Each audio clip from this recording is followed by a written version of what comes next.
Hey guys, so we're going to be talking about Jupiter, Saturn and Neptune and why we have teachers, mentors and idols in our life and what they can teach us and what archetypes these are. And there are many factors as to why we find someone or something inspirational and that can help us grow and learn throughout life. And there are different archetypes that can help us look into this a little further. Today I'll just be speaking about Jupiter, Saturn and Neptune, but obviously all the archetypes teach us something. Uranus, Pluto are very important as well. But I'm just going to stick to these three in this video because I can talk forever about all of the archetypes. So the first one is Jupiter. It represents our teachers, our professors, our great authors and philosophers like Socrates and Plato, as well as any teacher that you have in your life. They give you metaphors and insights to mentally play around with, to find the real truth in life and to find your own opinions and beliefs. It's also our religious and philosophical beliefs. And sometimes we don't find this until we go a little deeper into our Jupiter journey, which is, the house that it's in, the sign and placements and aspects. So this archetype teaches us through history and family and traditions, because Jupiter is exalted in Cancer of the family. This also means that our culture can determine what we believe in and what we are taught, until we have some hard Jupiter transits, and then we can sort of challenge those beliefs and expand beyond what we have been taught or learned when we were younger.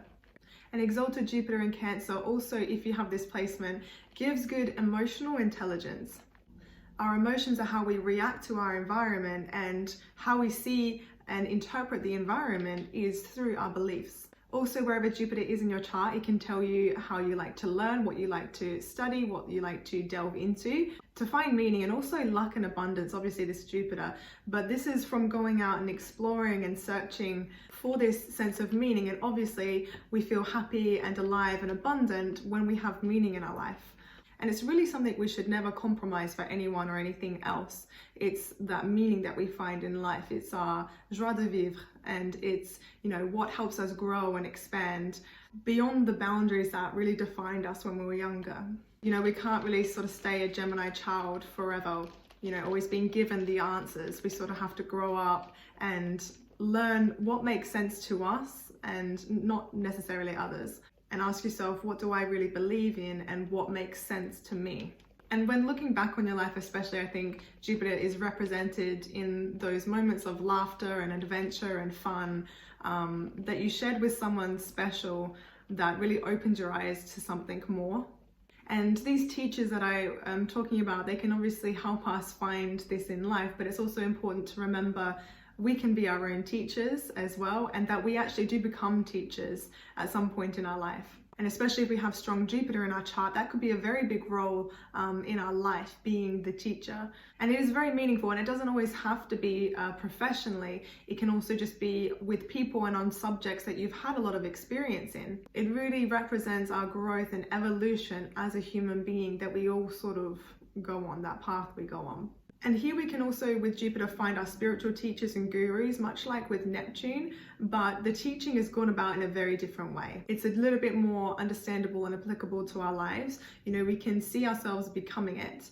We learn from them, and we see their journeys and them as teachers for what they really are, which is just really hardworking lovers of the subject or field that they're in, less like idols, like with Neptune. So they become a teacher on that subject because they simply just wanted to know more about it. They wanted to learn about it. It comes from that enthusiasm.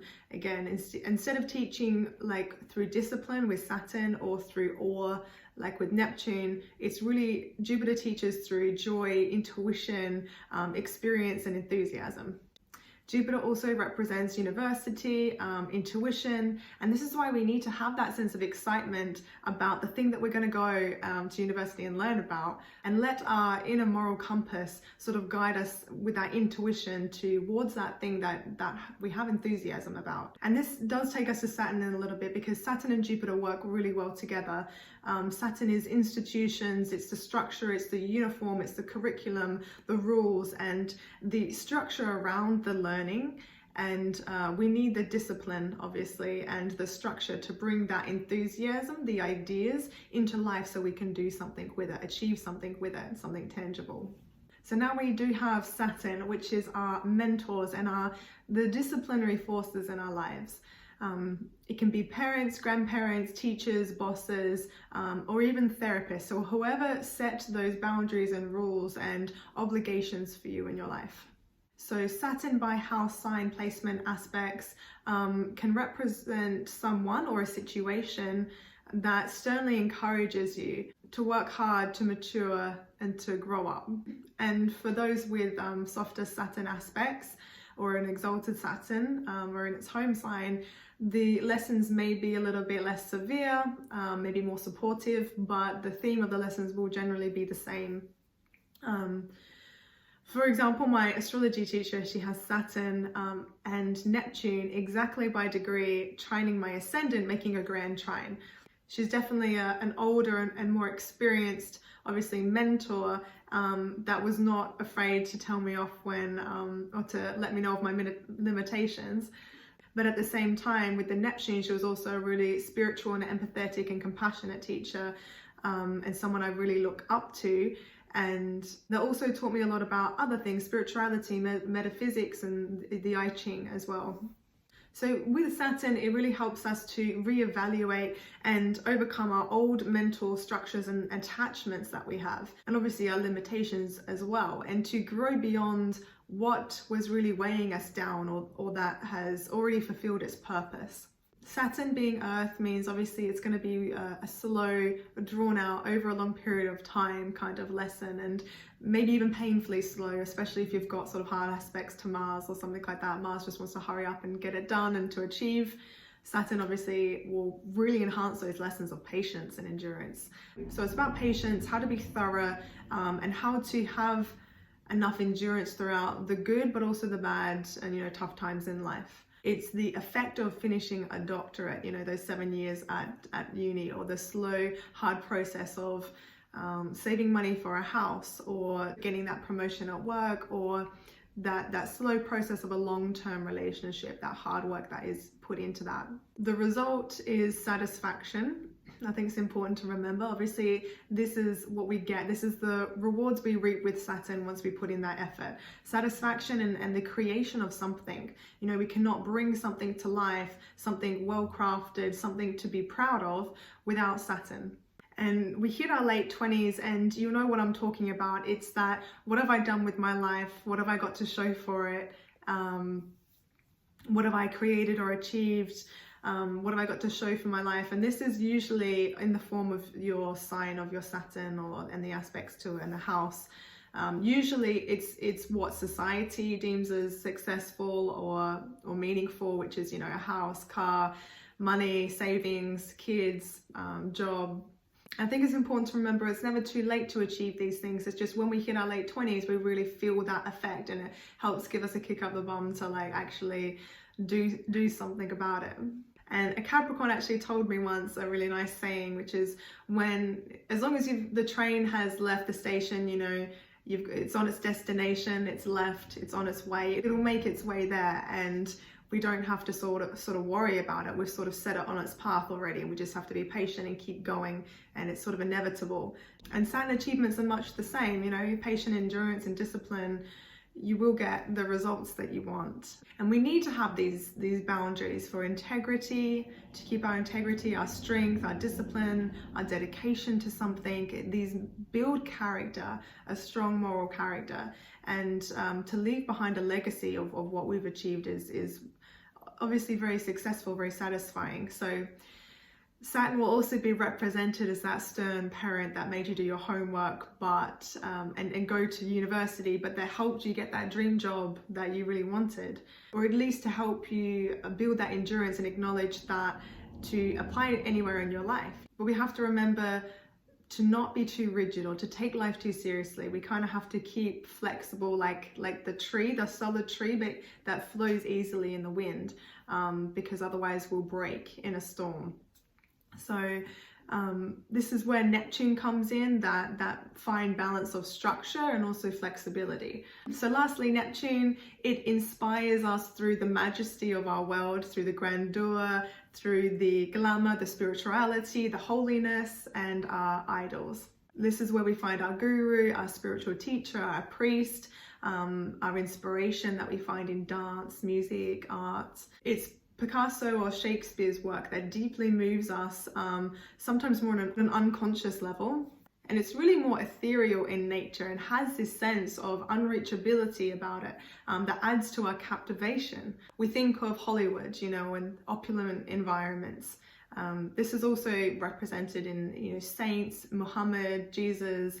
Jesus on the cross is really Neptune, that sacrificial compassion, love. And it's almost an unhuman amount of compassion and selflessness that inspires us so much. And if you've ever seen the movie Soul, the animated movie, it's that place where the musicians go, where they're transported for a second into this world of bliss, this sense of oneness with everything. They're in the flow, I think they call it. So this is Neptune alluring us to a connection with or transmutation with the divine. It's really inspiring, and I think it's something we all long for, because it's that place that we have come from and that we do go back to. It's that sea of consciousness that we're all a part of. That's the 12th house on Neptune. And it's also why it's strangely familiar and something we all seek to experience at some point, I think, in our lives, to attain that higher spiritual heaven on earth, to bring some magic, some color, of course, and to oppose, obviously, this solid linear world that we live in, the Saturn. That's why Saturn, Neptune are opposites. And when we look over our life, Neptune will be represented in the highest act of compassion, and empathy that you shared with someone, that makes you truly believe in humanity. Neptune also rules bliss, euphoria, a drug-induced high, climax, the high states of meditation. We can think of a myriad of examples, but this is why we feel drawn to it, because it helps us to forget, to escape any troubles or burdens that we live in our sort of harsher, more earthy reality. We just need to be careful not to lose ourselves too long in that state, or people that represent that for us as well, because the danger is with Neptune that they may not always be what they appear to be. And becoming so removed from that daily life and from the earthy kind of reality is that when you come back to it, it drops in feeling. Obviously, when you come down from a high, it's that feeling of reality hits again, and so it might be harder to live in that reality, or at the very least, maybe you just come a bit unhappy with it. So it's by building that expectation and being disappointed when someone or some situation doesn't turn out to live up to that, and it hurts us. No one really wants to know that their favorite celebrity or Qigong master has flaws, because we like to put people up on a pedestal. It's, we need something to look up to. It's really in our nature. But I think if we add a bit of realism mixed in with that inspiration and that flow that we find, and bring it a little bit more together and find the balance of the two, we can find that inspiration in the daily things, in the everyday earthy things of, when I say earthy, I mean like the day-to-day job and the duties and the responsibilities that we have. We can try and find some meaning in there. That's where we find Jupiter and Neptune. It helps to balance. We don't want to go one way or the other. We have to remember as well, these states, they're all part of our reality. They wouldn't exist, or we wouldn't have access to them if not. So it's not that Neptune is another world or another reality. It's also part of our reality. It's one of the things that helps us balance things in life. Another final word of warning for the Neptune dominant people. So the danger is giving too much of your power away in this pursuit of the highest spiritual attainment and bliss, and that you forget that you have this archetype inside you and that you can be your own inspiration. And often this isn't really the case. We forget that. And so life gives us people and experiences to help represent your Neptune by house and sign and placements that we have, to play this out for us so we can see what inspires you, but what also maybe deceives you. And Neptune is also isolation, because we cannot get to this place without, with someone. It's usually a very personal journey that we go on. You think of people going on a spiritual quest, going on, taking on a new religion, going to that place of bliss. This is really solo. You're doing that on your own, but in that you find that you're connected with everything. So that's the paradox of Neptune. It's ultimate separation, because you have to do it on your own, but to gain ultimate connection with everything and everyone. So remember to come back to, your family, your friends, your community, just like, Buddha came down from the hill. So I hope you enjoyed this video. Leave a like or comment, and I'll see you soon.